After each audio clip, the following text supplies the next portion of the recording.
Présidentielle 2020, les organisations syndicales FESACI, CSL Dignité et CGST Côte d'Ivoire appellent au dialogue. Elles proposent une concertation nationale en vue d'une paix durable en Côte d'Ivoire. À leur suite, les ex-combattants rebaptisés ambassadeurs de la paix se disent préoccupés par la situation. Ils invitent les acteurs politiques au dialogue et à la retenue. Nous irons également à Guessabo où les femmes du secteur vivrier saluent les actions de développement dans la région. Voici pour les titres, Madame, Monsieur, bienvenue dans ce journal. À la veille des élections présidentielles en Côte d'Ivoire, les organisations syndicales FESACI, CSL Dignité et CGST Côte d'Ivoire se prononcent une fois de plus. Cette fois, c'est une déclaration relative à l'ouverture d'un dialogue à travers une concertation nationale en vue de la préservation d'une paix durable en Côte d'Ivoire. On en sait plus avec Zeynab Dosso et Marie Huisseri. Nous, centrales syndicales, conscientes de notre rôle de porte-voix des travailleurs, des régulateurs sociaux et par-delà, des populations, réinstaurons avec force notre appel à l'ouverture pressante du dialogue à travers une concertation nationale en vue d'une élection inclusive, transparente et crédible, gage d'une paix durable.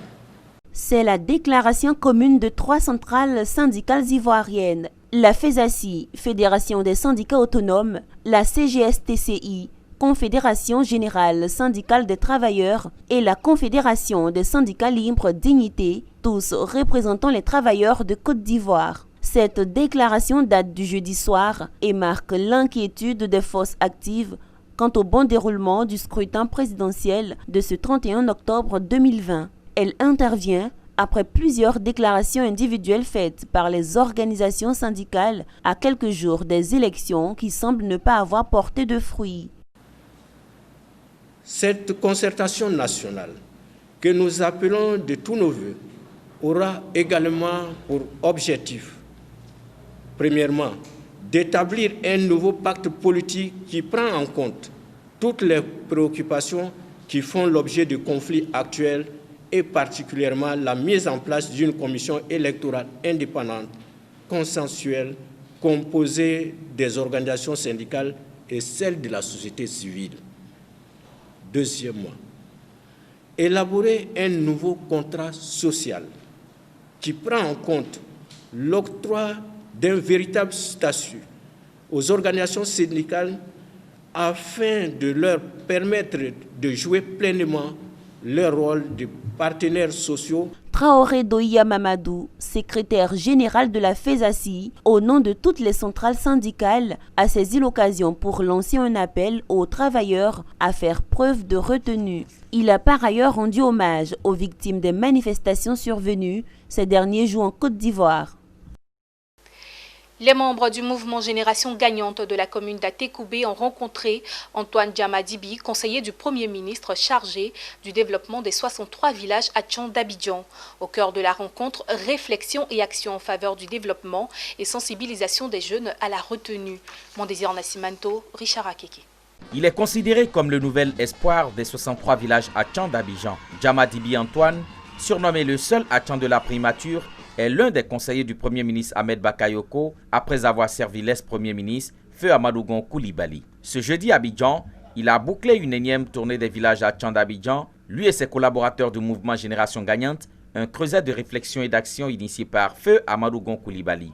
Au cœur des échanges, le bilan des actions menées depuis 2018 en faveur du développement. Un homme effacé mais efficace, il fait place à son collaborateur Évariste Niago pour entretenir les membres du mouvement GG d'Atekoubé sur la genèse de ce mouvement présidé par Diaby Lanciné, directeur général du FER. J'ai une obligation de changer la condition de ma famille. J'ai une obligation de rétablir la pauvreté de ma famille. Et cette génération, c'est nous. Et nous devons nous battre. Et en le faisant, vous savez comment c'est passé? L'ex-premier ministre Amadou Gon, il nous dit, je veux une jeunesse avec une nouvelle mentalité capable de se battre et de se construire elle-même et par elle-même.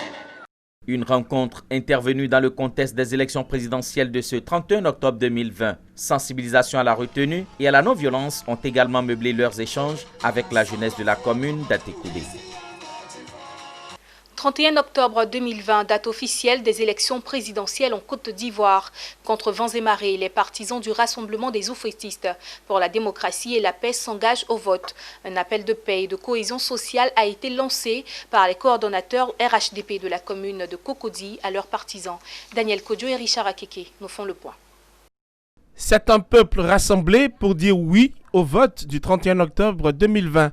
Les populations de Cocody se sont mobilisées pour parler de l'importance des urnes, seul canal pour légalement proclamer un candidat, président de la République de Côte d'Ivoire. L'initiative est au compte des coordonnateurs régionaux RHDP de Cocody.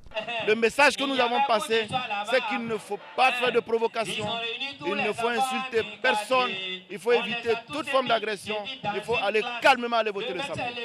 L'élection est un droit, aller voter est un droit. Donc nous, on invite tous les Ivoiriens à venir voter. C'est un moment de choix. Je suis convaincu que l'État prendra ses dispositions pour faire en sorte que tous les citoyens puissent, disons, faire leur devoir de citoyen qui consiste à participer au choix de ses responsables politiques.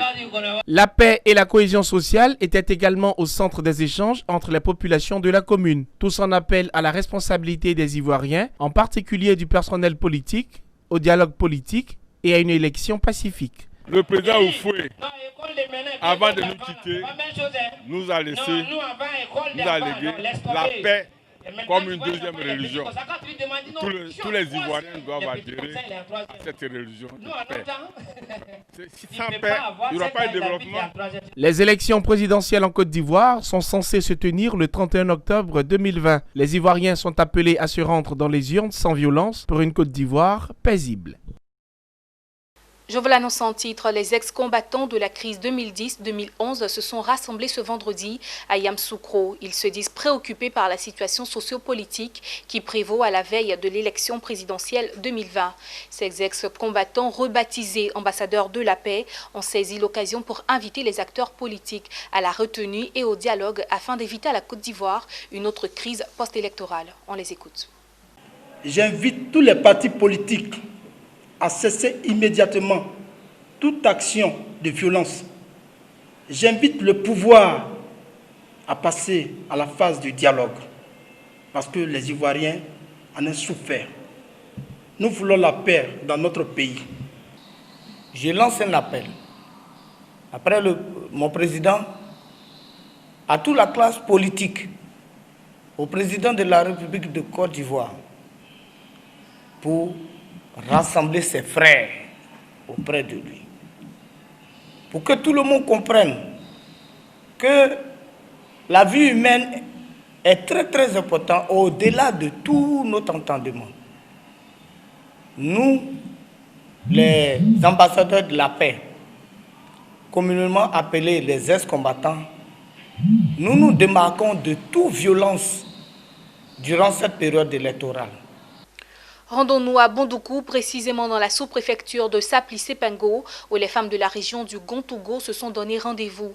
Il s'agissait pour le secrétariat d'État chargé de l'autonomisation de la femme de mobiliser la gente féminine à la préservation de la paix et de la cohésion sociale. Anissé Kouadio. La sous-préfecture de Sapli-Sepengo, dans le département de Bondoukou, a accueilli cette grande cérémonie de sensibilisation des femmes à la citoyenneté et à la culture de la paix. Initiative du secrétariat d'État chargé de l'autonomisation des femmes. Ces femmes, exerçant dans différents domaines d'activité, sont sorties massivement pour cet événement. C'est la direction régionale de la famille, de la femme et de l'enfant qui s'est chargée de cette mobilisation et sensibilisation à l'endroit des femmes. Lorsqu'il y a crise, les personnes qui souffrent le plus, ce sont les enfants et les femmes, parce que c'est des êtres qui sont vulnérables.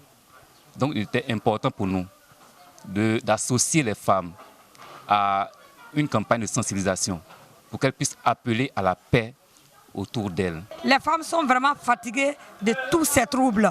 Nous avons assez pleuré et nous ne voulons plus de sang. Nous voulons la paix dans ce pays. Une bonne fois, la paix. Rien que la paix. On est fatigué des palabres parce que c'est nos enfants qui meurent. Nous, on est au village, mais ceux qui sont en ville là-bas, là, c'est le problème.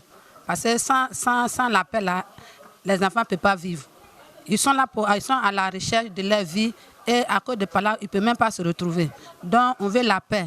On veut la paix en Côte d'Ivoire. Les ONG et mouvements du département de Bondoukou, dans lesquels les femmes jouent un rôle important, ont également apporté leur contribution pour la réussite de l'opération.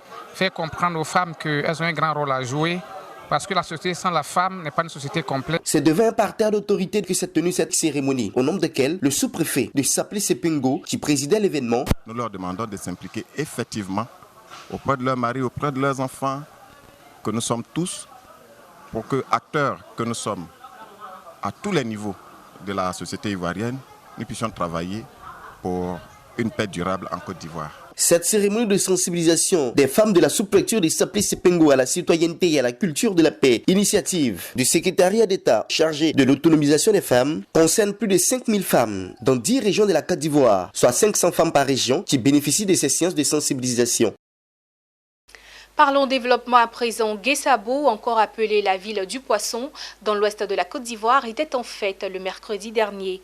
Au cours de cette cérémonie, les femmes évoluant dans le secteur du privé ont salué les actions de développement dans leur localité. On en sait plus avec Théodore Kanga et Zeynab Dosso. Guessabo, localité du département de Zoukougbe, dans l'ouest de la Côte d'Ivoire. À l'initiative des femmes du secteur du vivrier de la localité, une cérémonie d'hommage a été organisée.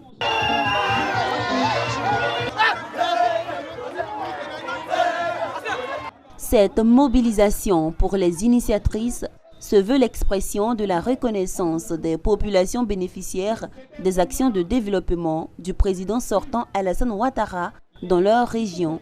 Ici à Zoukougbe, dans le département de Zoukougbe, les femmes, elles veulent le développement. On ne veut pas rester en arrière.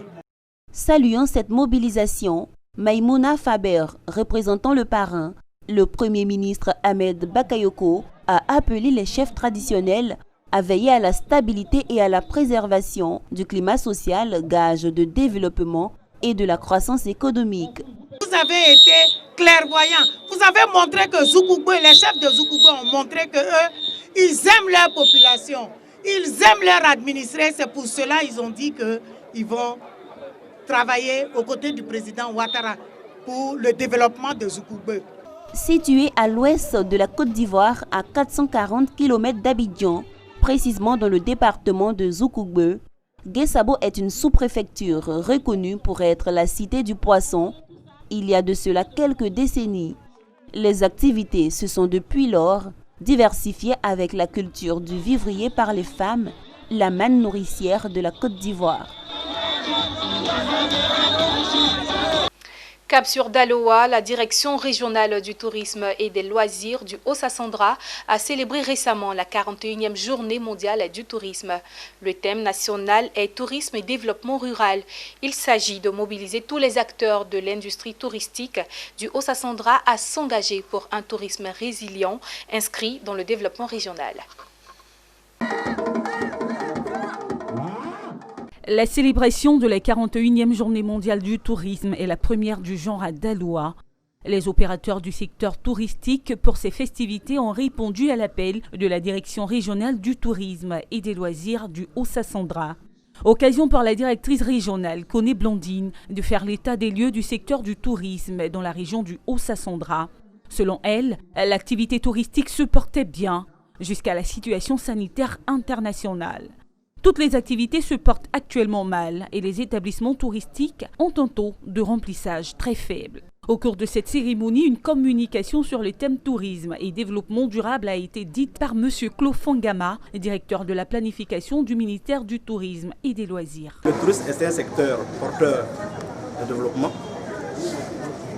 Antérieurement, le tourisme a été développé en zone urbaine, mais à l'occasion de la survenue de la Covid-19, le tourisme rural s'est avéré être une alternative donc, au tourisme urbain, étant donné que les frontières ont été fermées, les villes entières ont été confinées.